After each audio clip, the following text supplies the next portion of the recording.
pessoal! Continuando então a aula que nós iniciamos na semana passada a respeito do sistema nervoso, onde eu fiz uma pequena introdução para vocês, hoje nós vamos entrar em mais detalhes sobre esse sistema tão importante e mais um dos sistemas que constitui o nosso corpo, certo? Então a gente vai ver como que é a divisão desse sistema e qual é a sua atuação principal. Então, para começar, quando eu falo do sistema nervoso, eu posso fazer uma divisão bem simples. Essa divisão é em sistema nervoso central e em sistema nervoso periférico. Quando eu falo do sistema nervoso central, eu estou me referindo àquela parte do encéfalo, juntamente com a medula espinhal. E quando eu falo do sistema periférico, do sistema nervoso periférico, seriam as partes adjacentes. Então, para ser mais claro, quando eu falo aí do encéfalo, eu estou falando do conjunto do cérebro, cerebelo e bulbo, que ficam bem no nosso crânio, e a medula espinhal, que fica na nossa coluna vertebral.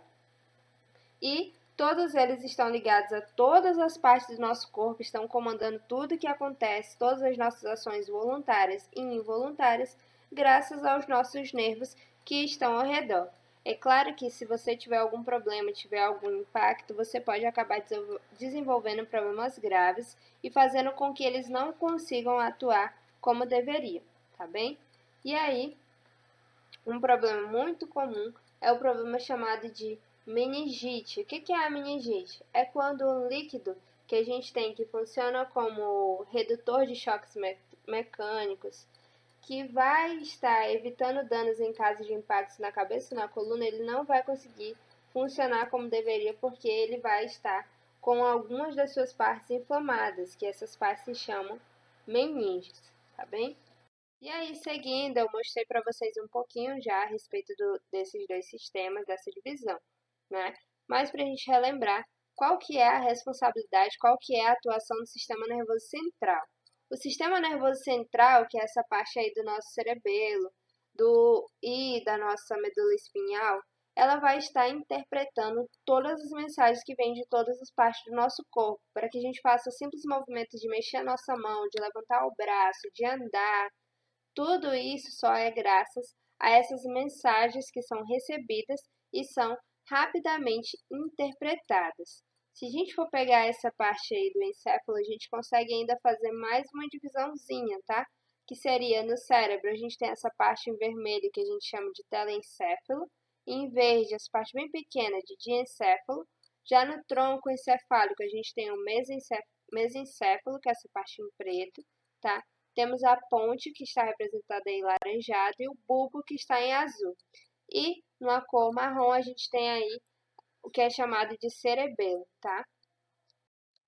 Continuando, o nosso cérebro ele é um dos órgãos mais fantásticos que nós temos no nosso corpo, tá? E tanto que os médicos que são responsáveis por fazer qualquer tipo de cirurgia, por ter que analisar essa parte específica do nosso corpo, é um número muito pequeno, tá? Porque é uma área muito difícil, muito precisa.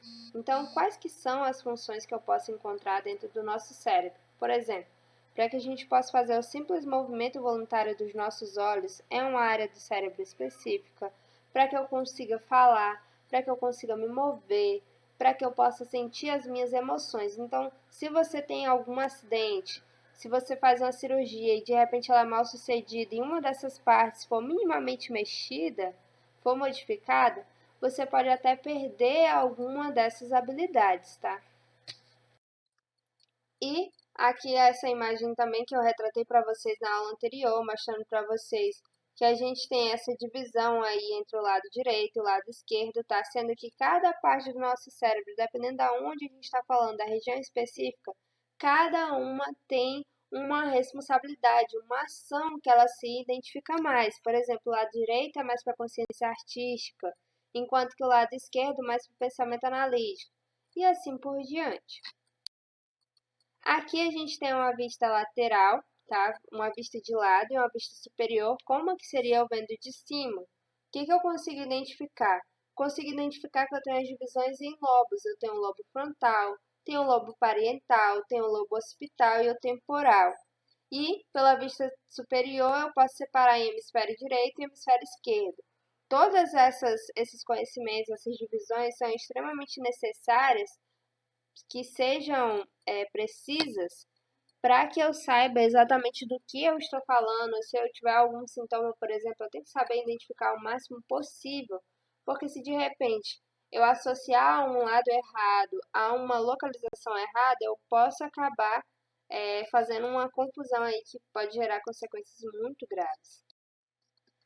E aqui, para a gente conhecer um pouquinho mais sobre o sistema nervoso periférico, quando eu falo do sistema nervoso periférico, eu vou estar falando dos nossos 12 pares de nervos, tá? Sejam os nervos cranianos ou sejam os nervos raquidianos. E todos eles são essenciais porque eles que vão estar conduzindo as mensagens que o nosso corpo precisa a todo momento. E quando eu falo desse sistema nervoso periférico, eu tenho mais uma subdivisão. Eu sei que estão aparecendo muitas, mas vocês vão ver que facilita um pouco o nosso aprendizado. Esse sistema nervoso periférico, por exemplo, ele vai se dividir em sistema nervoso autônomo e o sistema voluntário. O autônomo são as atividades que acontecem a todo momento, querendo a gente ou não, nós não temos controle sobre ela. Por exemplo, os batimentos do nosso coração. Ai, tô triste, ele vai parar agora. Não é assim, tá? Isso porque é uma ação que é comandada pelo sistema periférico autônomo. Independente das minhas atitudes, do meu desejo, ele vai continuar funcionando. E já o voluntário, aí sim, esse eu tenho alguma interferência, porque só é mediante a minha ação voluntária, como o movimento das minhas pernas, o movimento dos meus braços. E quando eu falo do sistema nervoso periférico também, essa parte do sistema nervoso periférico autônomo que está acontecendo independente dos meus desejos, eu posso estar dividindo em parasimpático e simpático. Lembra que eu falei para vocês, quando a gente viu lá do cérebro lá na frente, que dependendo do lado que eu estou falando é uma ação específica, que acontece da mesma forma na parte do autônomo, tá? No parasimpático, ele vai contrair a pupila, enquanto que o simpático vai dilatar a pupila, ou seja, um nervo contrai e o outro dilata. Um nervo vai estimular minha salivação, o outro vai inibir. Lembra que quando a gente está respirando, tem um momento que os nossos brônquios estão relaxados, tem um momento que eles estão contraídos. Então, cada mínima ação do meu corpo, ela é controlada e conduzida graças à ação de um determinado nervo. Então, tudo no nosso corpo está interligado. Por isso que sempre as pessoas falam que o corpo humano e o corpo dos demais seres, querendo ou não, é uma grande máquina. E como grande máquina, ela é cheia de funções, é cheia de partes, cheia de componentes. E cada um tem um mínimo detalhe, cada um tem uma mínima função, tá bem? E, seguindo aí, aqui a gente tem um resumão do sistema nervoso periférico, porque eu sei que ele ficou bem grandinho. Então, a gente pode dividi-lo em sistema nervoso somático, tá? Que é a mesma coisa do sistema nervoso voluntário, tá? Que é aquele que eu controlo, ou seja, vai estar regulando as minhas ações voluntárias.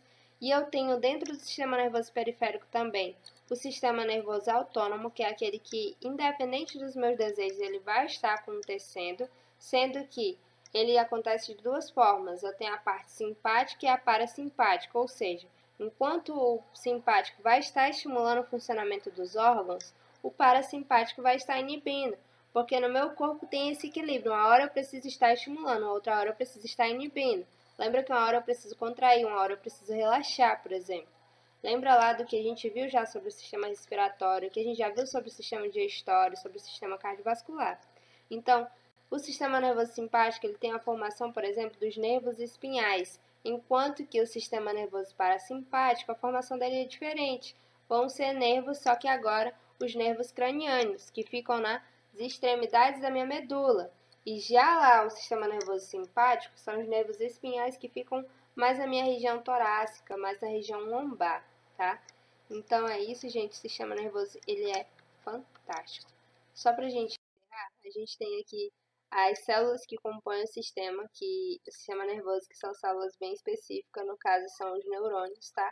E os neurônios, eles têm o corpo celular, tem os dendritos, tem os axônios. E aí na imagem vocês estão vendo como que o impulso nervoso ele é conduzido, como se fosse mesmo eletrificado, tá? E nessa imagem que vocês têm aí ao lado, que tem uma espécie de capinha, é o que eu chamo de baía de mielina. Para que ela serve? Ela serve justamente para estar protegendo o axônio, que é uma parte do meu neurônio que vai estar recebendo os impulsos nervosos a todo momento. E uma outra célula específica do sistema nervoso são as células da glia, que vão estar fazendo o papel de dar sustentação dos neurônios e auxiliando todo o seu funcionamento. Então é isso, pessoal. E qualquer dúvida vocês podem me chamar, tá? No bate-papo do Eclaes ou pelo WhatsApp. Até a próxima aula.